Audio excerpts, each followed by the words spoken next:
अगहन के महीने में पड़ने वाली मासिक शिवरात्रि उन सभी निसंतान दंपतियों के लिए बेहद ही शुभ दिन होता है जिनको संतान प्राप्ति में काफ़ी बाधाएं आ रही हैं। अगर आपकी शादी को काफ़ी समय हो गया है, 5 साल 10 साल या उससे भी अधिक हो गए हैं और अभी तक अगर आप संतान सुख से वंचित हैं, तो ऐसे में मासिक शिवरात्रि के दिन आप इस वीडियो में बताया गया सरल सा उपाय अवश्य करें। इस उपाय को करने से आपके संतान प्राप्ति में किसी भी तरीके की बाधाएं आ रही होंगी वो जरूर दूर होगी और जल्दी ही आपको कृष्ण जी की तरह पुत्र की प्राप्ति होगी।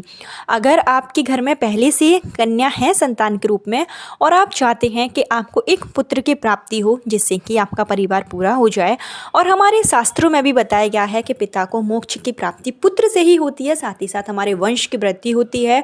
और जो बड़े बुजुर्ग होते हैं उनकी भी एक चाह होती है कि घर में एक अगर लड़कियां हैं तो एक लड़के का जन्म भी हो जाए। तो ऐसे में अगर आप भी पुत्र प्राप्ति की चाह रखते हैं तो मासिक कृष्ण जन्माष्टमी पर यह उपाय आप जरूर करें।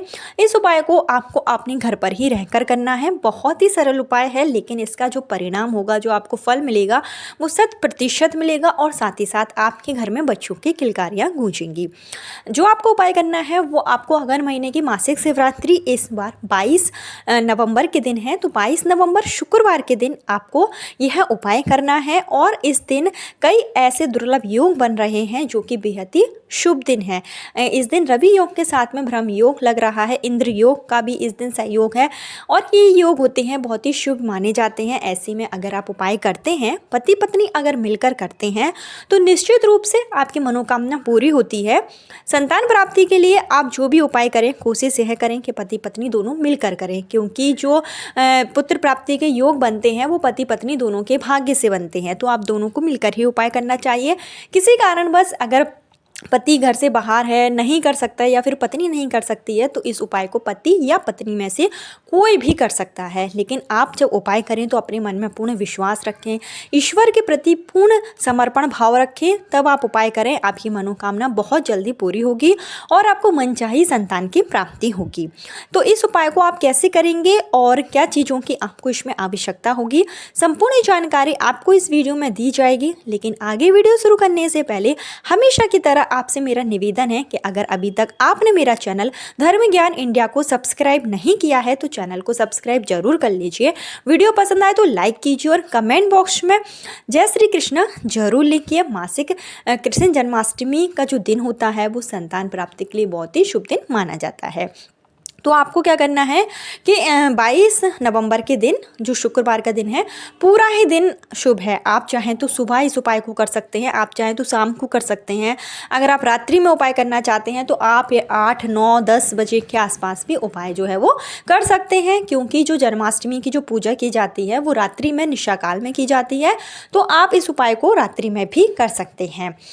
तो आपको क्या करना है कि अगर आप व्रत रख पाएँ इस दिन, क्योंकि मासिक कृष्ण जन्माष्टमी का जो व्रत है वो बेहद ही शुभ व्रत माना जाता है, खास करके संतान प्राप्ति के लिए। तो अगर आप व्रत रख सकती हैं तो व्रत जरूर रखिए। व्रत रखने से ईश्वर की अति कृपा आप पर होती है। लेकिन अगर आप नहीं रख पाती हैं तो आप सिर्फ उपाय भी कर सकते हैं। उपाय से भी आपको 100% फल अवश्य मिलेगा। आपको क्या करना है कि इस दिन आप सुबह जल्दी उठें, यानी कि जो 22 नवंबर का दिन होगा उस दिन आपको ब्रह्म मुहूर्त में उठना होगा। 5 से 6 के बीच में आपको उठ जाना है। सुबह जल्दी उठें, स्नान आदि करके आप साफ सुथरे वस्त्र जो है वो धारण कर लें। देखिए, अगहन का जो महीना होता है वो अगहन का महीना वैसे भी श्री कृष्ण को समर्पित है। श्री हरि विष्णु की विशेष पूजा अर्चना अगहन के महीने में की जाती है। स्वयं गीता में श्री कृष्ण ने कहा है कि महीनों में मैं मार्गशीर्ष का महीना हूँ। मार्गशीर्ष महीना जिसको अगहन महीना भी कहते हैं, और इस महीने में अगर आप विधि विधान से श्री कृष्ण से पुत्र प्राप्ति का वरदान मांगते हैं तो निश्चित रूप से श्री कृष्ण आपकी मनोकामना जरूर पूरी करेंगे। तो आपको क्या करना है कि इस दिन जब आप उठें, स्नान आदि करके साफ सुथरे आपने वस्त्र धारण कर लिए, उसके बाद में आपको अपने घर के पूजा स्थल में ही जो है वो उपाय करना है। इसके लिए आपके पास में होना चाहिए लड्डू गोपाल। अगर आपके घर में श्री कृष्ण के बाल स्वरूप लड्डू गोपाल हैं तो उनके समक्ष आप उपाय करें। नहीं है तो विष्णु भगवान की कोई फोटो है, तस्वीर है, तो आप उपाय कर सकते हैं। यानी विष्णु भगवान का ही स्वरूप होना चाहिए। तो इसके आप अपने पूजा स्थल में ही एक लाल कलर का जो है वो आसन बिछा लें और उस पर आप लड्डू गोपाल को विराजित करें। लड्डू गोपाल की फ़ोटो है, तस्वीर है या जो श्री कृष्ण की तस्वीर है उसको आप रख दें और विधिवत आप पूजा अर्चना करें। लड्डू गोपाल को आप फूल ज़रूर चढ़ाएं। अगर विष्णु भगवान की आप पूजा कर रहे हैं तो आपको जो गेंदे के फूल हैं, पीले कलर के फूल चढ़ाने हैं। साथ ही साथ इस दिन आपको माखन मिश्री का जो प्रसाद है वो लड्डू गोपाल को अवश्य चढ़ाना है। और यह जो आप प्रसाद चढ़ाएंगे वो आपको दोनों समय चढ़ाना है, यानी कि सुबह भी आप माखन मिश्री का प्रसाद श्री कृष्ण को चढ़ाएंगे और शाम के समय भी आपको माखन मिश्री का जो प्रसाद है वो श्री कृष्ण को चढ़ाना है। इसके साथ ही आप घी का दीपक प्रज्वलित करेंगे और आपको लेना है 11 तुलसी के पत्ते। जो 11 आप तुलसी के पत्ते लेंगे तो उसको जब आप तोड़ें तो तोड़ते समय आप पहले तुलसी माता से प्रार्थना जरूर कर लें और तुलसी माता के समक्ष आप विनती करें कि मैं इस उपाय को करने जा रही हूँ या जा रहा हूँ, मेरा यह उपाय सफल हो, अपना आशीर्वाद दें। इस तरीके से प्रार्थना करने के बाद में ही आपको तुलसी के जो 11 पत्ते हैं वो तोड़ लेना है। तोड़ते समय इस बात का ध्यान रखें कि आपका जो नाखून है वो पत्तों पे स्पर्श ना हो। उंगलियों की सहायता से ही आपको जो पत्ते हैं वो तोड़ लेना है और यह तुलसी के पत्ते तोड़कर आपको किसी पात्र में रख देना है और उसके बाद आपको इस मंत्र का जाप करना है। जो 11 तुलसी के पत्ते हैं तो आप 11 बार ही इस मंत्र का जाप करेंगे और मंत्र का जाप करते समय आप एक एक पत्ता, जैसे कि एक बार मंत्र बोलेंगे तो एक पत्ता आपको लड्डू गोपाल के सामने चढ़ा देना है। फिर आप जब दूसरा मंत्र बोलेंगे तो आपको दूसरा जो तुलसी का पत्ता है वो लड्डू गोपाल के सामने जो है वो पुत्र प्राप्ति की कामना के साथ में चढ़ा देना है। मंत्र जो है वो इस तरीके से है, ओम श्रीम ह्रीम क्लीम ग्लौं देविकी सुत गोविंद्र वासुदेव जगपते देहि में तन्मय कृष्ण त्वामय शरण गतः। इस मंत्र का आपको 11 बार जाप करना है और 11 बार ही आपको तुलसी के पत्ते बाल गोपाल के सामने आपको जो है वो समर्पित कर देना है और आपको लड्डू गोपाल से श्री कृष्ण भगवान से पुत्र प्राप्ति के लिए प्रार्थना करनी है या जो भी आपकी मनोकामना है वो आपको लड्डू गोपाल के सामने बोलना है। इसके साथ ही आप अगर इस दिन लड्डू गोपाल का पंचम रस से अभिषेक करते हैं तो ये और भी शुभ माना जाता है।